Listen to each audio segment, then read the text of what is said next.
June 28 nung na-discover namin na may sakit pala si Donut kasi yung mata niya parang iba na. Pumipisaw-pisaw-pisaw tapos namumula-mula.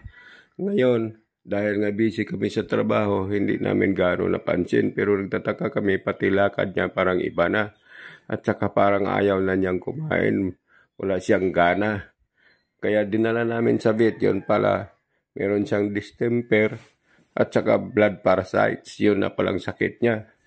Kaya mula June 28, ayaw na rin niya kumain. Ayaw na talaga kumain. At saka ayaw niya ibuka yung bunganga niya pagka sinusubuan mo. Kaya ang ginawa namin, sinusubuan ng pagkain at saka through sirens. Kaya yon, minsan dinidimdim din niya pero minsan ayaw talaga. Pati sa tubig, kaya pinagtiyatsagaan. Mula umaga, tanghali, gabi, minsan alas 10 at saka alas 3. Uwi pa ako galing sa aking trabaho para lang mapakain siya, mapainom ng tubig. Kasi pag dextrose naman, napuputol din, sayang lang dahil inalis din niya pag gumalaw-galaw siya. Kaya yon, pinagtatyagaan ng taga ng ganito. Ayan o, ganyan ang ginagawa ko.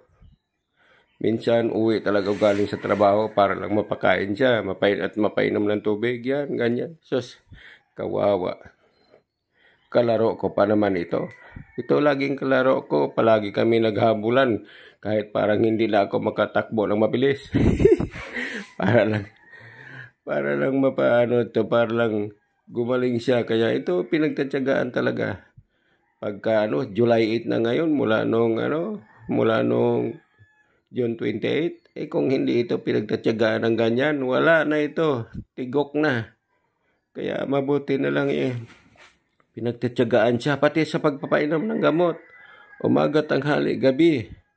Painumin ng tubig, umaga, tanghaling, gabi. Minsan alas 10 at saka alas 3, uwi pa ako para lang mapainom siya ng tubig, papakainin ng lugaw.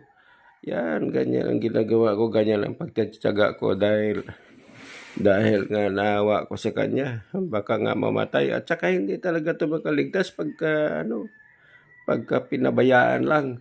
Kung hindi mo ito pagtatsagaan at saka kung hindi mo ito dinala sa vet, wala na. Tapos ng kaligayahan ni Donut. Kawawang kawawa napakasaya pa naman na kalaro ito. Palagi itong kalaro Pagka tatakbo-takbo ako nito, tumatakbo-takbo.